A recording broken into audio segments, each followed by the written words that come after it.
Hello and welcome to Jimmy's Three Things. Thank you very much for tuning in. There's three things in the world of Major League Baseball I want to talk to you about today. One, the Yankees avoid the sweep and win Game 4 to force a Game 5. Two, are all elimination games equal? No. So who's the best at flip games and how does the momentum swing? Kind of a guest entry. And three, MLB's media rights changing? Kind of. They want to. We'll get into it. I'm going to take a breath. As always, Jimmy's Three Things is a production of Dan Patrick Productions, Jomboy Media, and Workhouse Media. As I start the show today, it is 12:29 on Wednesday?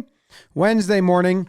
The game wrapped up. Jake and I just recorded Talkin Yanks. I pre-recorded the 2 to 3 segments that are after this, but I figured being topical would play nice because I thought maybe there's a chance baseball ended, so I would have to open the show with well, it's the end of baseball season, but there's still more fun stuff we're going to talk about. Congratulations to the Dodgers. Because if that happened, to not address it would have been odd. So I saved the beginning. But hey, Yanks won. They went up big. Did the Dodgers throw their A pitchers? No. Did they throw their B pitchers? No. C pitchers? Yes. Yeah. It was a 1-run game, and did the Dodgers go to someone they wanted to really make sure held that lead, or did they prioritize keeping relievers fresh and not burning anyone that they would care about burning in a winning effort? Yeah. So I'm not a naive, dumb Yankee fan. It's nice to win and have some good memories and not feel like the dread that came with the first 3 games. As far as optimism, you start saying, well, Cole's good, but then you got to go back to LA with Rodon and Clark, and I don't know. And the bats, is this enough to get them hot? Is this enough to get them hot versus better pitchers? Who knows? Because tomorrow, today, if you're listening to this, Dodgers are going to run out Flaherty and have a short leash, and they can do it with their A and B plus bullpen for 6 innings if they want. So it's still super tough. Hopefully they can make a series out of it, get the casual viewer back, because I think you lose that with a sweep. You're like, whatever, that stinks.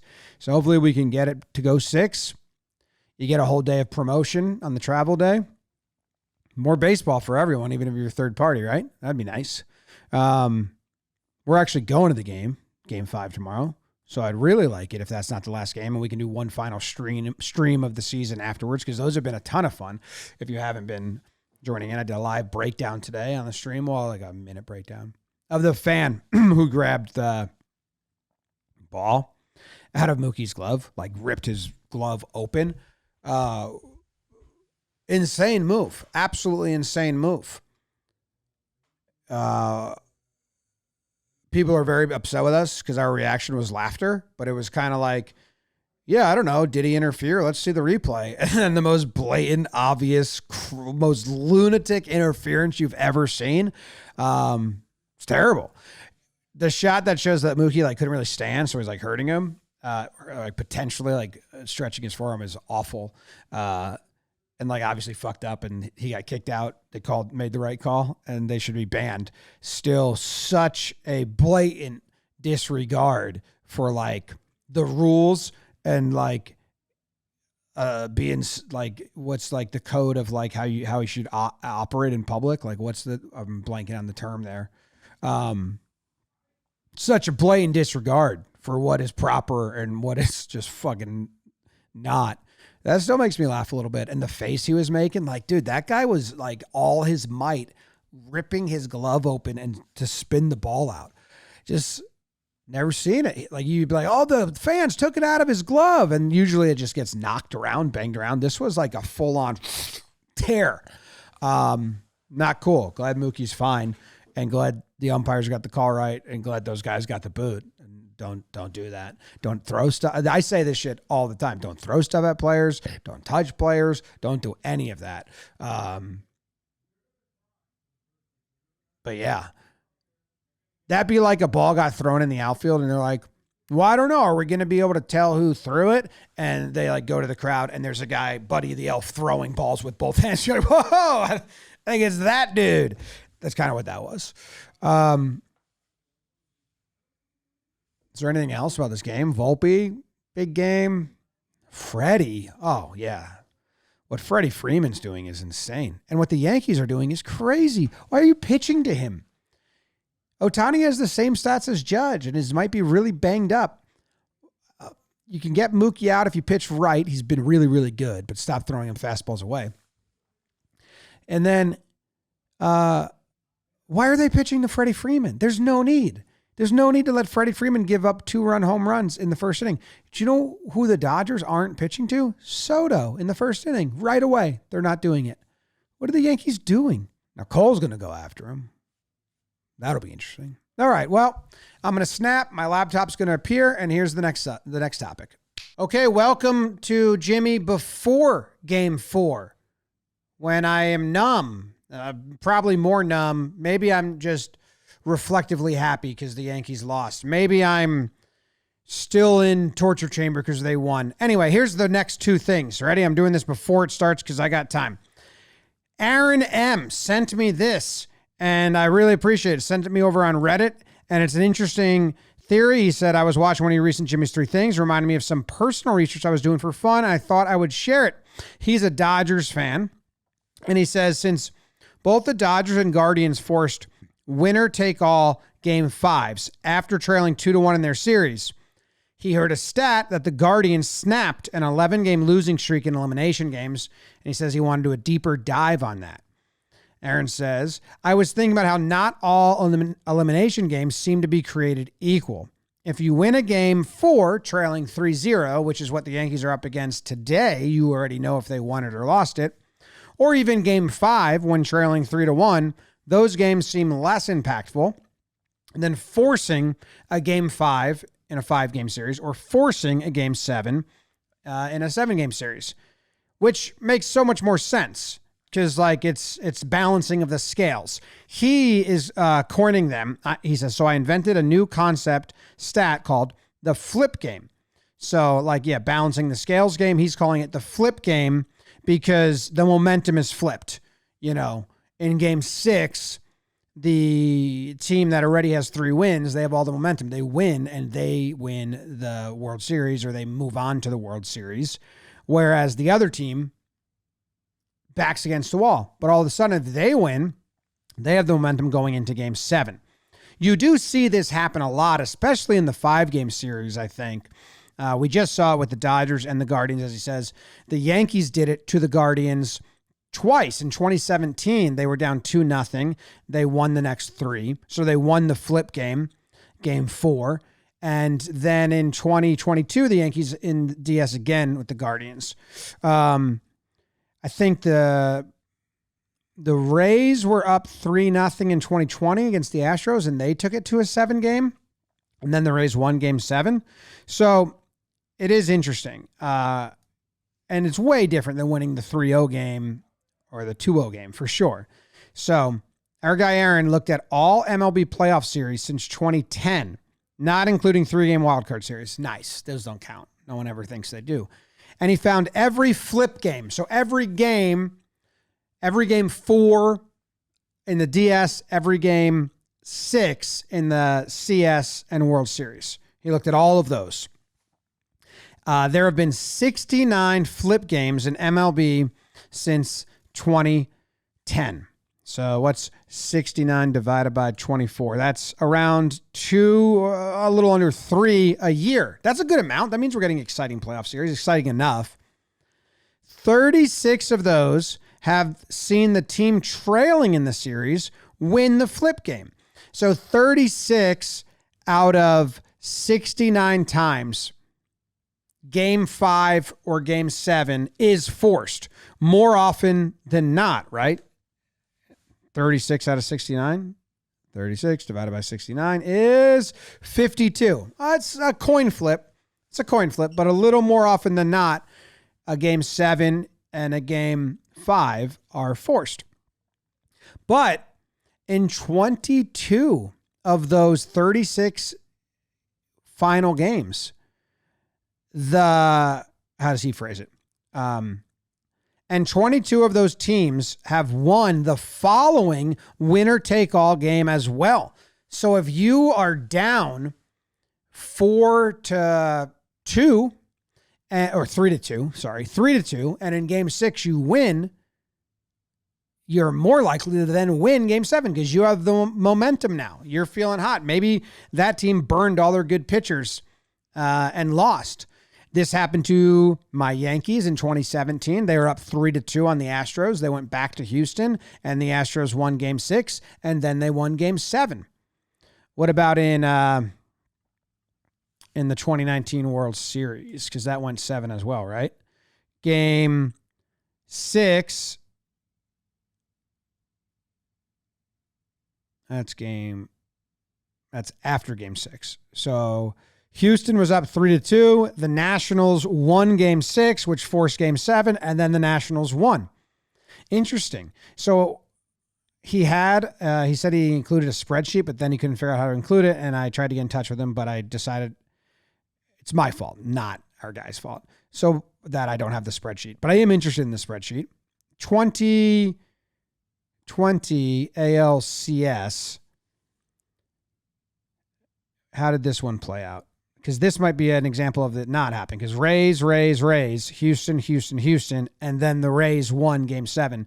So that's not the example. So 61% of the teams that win the flip game go on to win the series. So momentum's real, I guess. Wow. Then he says, I looked at the same numbers since 2013, the first year of his Dodgers playoff streak, and that percentage is up to 69% of the time since 2013. So even in recent years, even more likely. Also looked since 2021, post the pandemic era, with the Dodgers and Guardians winning this weekend. All 6 teams that won a flip game since 2021 have gone on to win their series 100% of the time. Damn, close it out. Maybe, well, I think the Yankees are going to lose. I don't think the Yankees have any chance. So the Yankees, if they can win game 4 and then win game 5, and as I'm saying this, you guys already know what happened. So in the scenario the Yankees won today,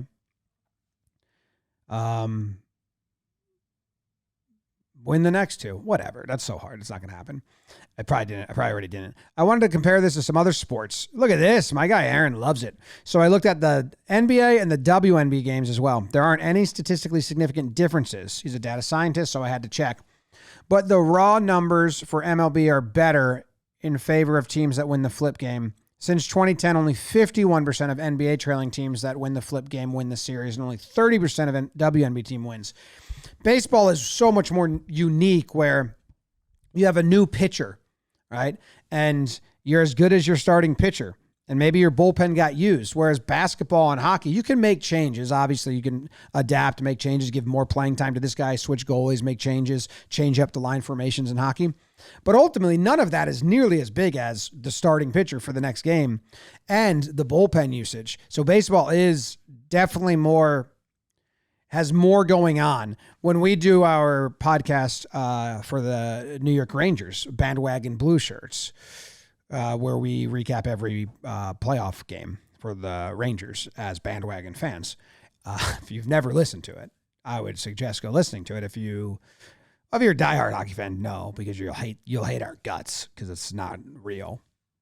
But it's very fun. 10-minute hard clock. Ridiculous.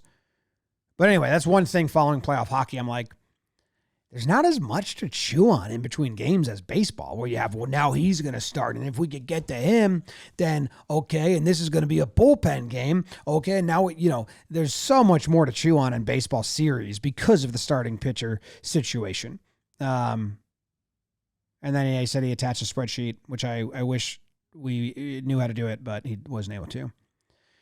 He says, anyway, thought you might be interested in this. Yes, love it. This is exactly what this show is. So I'm very happy that you sent this in, Aaron. And then he sent me this a while ago. Here's hoping for a Dodgers-Yankees World Series. He got his wish. Cheers. Hoping for a great World Series. He got his wish. I didn't get mine. He got his. So that's the flip game, which I do like that data. Some other stuff I wanted to talk about. Call this thing number 3, and then there's some odds and ends. Commissioner Manfred went on a podcast. Let me make sure I click this open to give the podcast proper credit. I'm reading an article from Awful Announcing, and they are quoting a podcast that Manfred went on.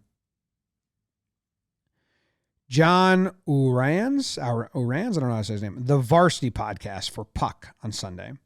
So Rob Manfred went on this podcast and talked about the media landscape, which I had talked to some people at MLB a little bit just and heard little trinkets of this, and I liked hearing what they were talking about. But Manfred said, and this is a Manfred quote, "As we started to think about the landscape more generally, we came to realize that our broadcast product needs to be more national. Like most crises, the difficulties with the RSNs, which if you don't know what an RSN is, it's a regional sports network, presented an opportunity for us to get into a more centralized media strategy." So a very quick, abrupt, boiled down history if you have no idea. And I talked about this last episode a little bit. Regional sports networks existed, and the teams had the rights to sell their broadcast. And the Yankees sold their rights to, Yes Network, but then they created their own network. So they're not selling their rights. They're just distributing it themselves. Bally's bought all the rights and so on and so forth. So Comcast or whoever it is, you're selling your rights on these regional sports networks. And to make the price point better, they charge for exclusivity. So, okay. You have to pay $100 million for the rights to 150 games. The other 12 we get to sell to whoever, or 140 game package. You get to pay $100 million. Well, if I'm buying all those games for $100 million, they better be exclusive to us. I don't want to find out that someone can watch it elsewhere and say, okay, it's exclusive. That's how it worked. Before the internet, when it was regional sports, and you watch your team in your city, that's what happened. Teams that had really big markets sold their rights for way more. Dodgers, Yankees, all these huge markets. Then teams that built their own network, it was even better, which a lot of teams ended up doing. But this led to, this is what Manfred says. He says, the RSNs were really good for us from a financial perspective, which is true. It's why baseball has crazy amounts of money, because they have so many games and the teams are getting rich off those. But they did make the game more and more local and did not give us a full opportunity for reach. Absolutely. It's the most local regional game ever. Most of that's by nature of, if you watch your team every night, you don't have time to watch other teams, because that's a lot of time you're devoting to watch your team 6, sometimes 7 nights a week. He says, to get the most fans, let fans watch the game they want to watch, which is obvious. Everyone's been crying about this for a while. But because Bally's went bankrupt and they got MLB got rights back, they got the rights to the Colorado Rockies, Arizona Diamondbacks, San Diego Padres. And then they were able to put them on MLB TV. They're not blacked out. You pay for MLB TV and all that stuff. Next season, the league is adding 3 more teams to that list. Cleveland Guardians, Milwaukee Brewers, and Minnesota Twins. All not on Bally's anymore. Will be MLB owned. And MLB does do a good job with their broadcast. Like I'm stickler. I like broadcast. It's my world. I like living in it. I like modeling what we do in the warehouse, where we have a 16 camera, 40 person crew, broadcasting games. Basically, I really like it. And there's a lot out there in the regional sports network that's not good. I don't like what they do, and I don't think they're paying attention. I don't think they care. The MLB broadcast for the Rockies, Diamondbacks, and Padres is actually really good. It's well done. They care. And I talked to some people at MLB about this, and they said, yeah, we really want to standardize it more, and we hope this works. So I knew they were talking about this. But now they're going to have 6 teams, and Manfred suggests that the league is approaching how it sees local rights a bit differently, with emphasis on making these games accessible no matter where a fan may be located. If Manfred ends blackouts and brings in the automated strike zone, he will have made the most changes to the industry and the sport of baseball than any other commissioner, like bar none in my mind. He already banned the sticky stuff. He banned the shift. He got the pitch clock in the game. If he ends blackouts and brings in automatic strike zones in the next year or two before he leaves, that's going to be, go down the line. You're going to look at that and you'll be like, oh, that was all under, like, it's going to be crazy the amount of changes he made that so far I am enjoying, the three I mentioned. So he says, what I'd like to see happen over time is we do our national deals that we convert some of the local inventory into national inventory. It increases our reach. And at the same time, when you think about it, we own the out-of-market rights already. If we control local rights as well, we can sell anything anywhere, right? So they don't own the local rights to a lot of teams. You don't have to just sell in your market. So he's saying he says, I'd like to get in a mode where if it's not in a national package, the consumer has the ability to go in, buy what he wants to watch. Come on, Rob, wherever she is, and we get rid of that really questionable business concept of the blackout. So he's saying there will still be games that will be sold to national TV, ESPN, Fox, TBS, Apple, and those you have to have ESPN, Fox, you have to have the national TV to watch those. And that'll be a select few, but if they're not, anyone should be able to watch them anywhere on MLB TV. The biggest issue with this is teams like the Yankees and Dodgers will lose, in my head, a ton of money if they don't have their right. Like the Dodgers are able to spend as much as they do because their broadcast deal is like crazy. So they'd have to make some deal of revenue sharing. I don't know how you do it.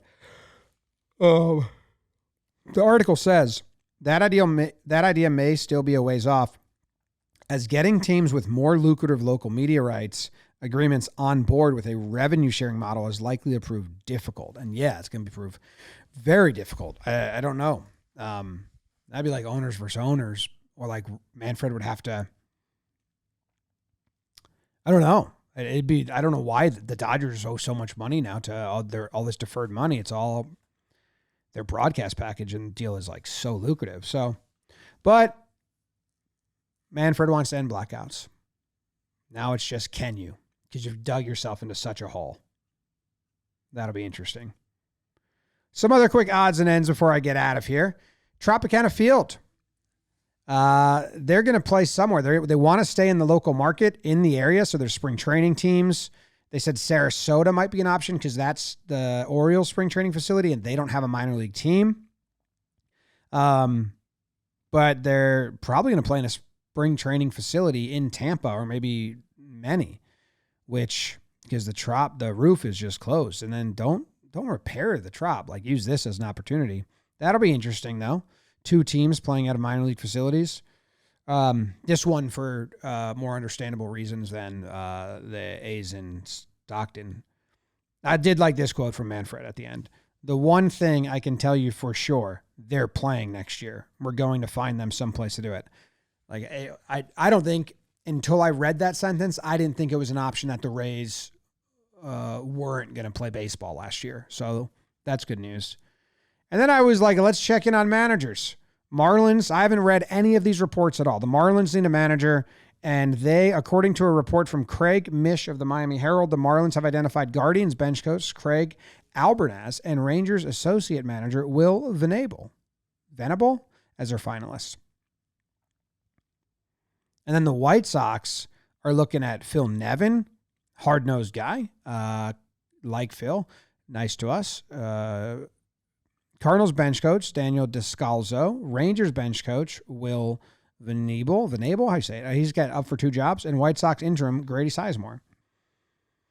What's in a manager, Vogt did a great job until the postseason, where I didn't think he did a good job at all. Who knows? Like Quatraro and the Royals, he went to the Royals and they had a terrible season, and then they regrouped, and he was like, well, yeah, this front office, this analytics department is way behind. We need to catch up. So that was a good job by Quatraro, but that's not his job. He's not supposed to be managing the rest of the analytics department. That's supposed to be the GM. It took hiring a manager from the Rays to come in and be like, we're dumb. We need to get smart. So I don't even know what's in a head coach's temperament, energy, vibes, and then postseason decisions where it gets magnified, I guess, in a small series. There you go. Jimmy's 3 things plus some odds or ends. I started the episode in a mood that's different than now, because now I'm going to go watch the game, and then at the end of the game, it will have put me in the mood you saw at the beginning of the episode. Appreciate you. Subscribe.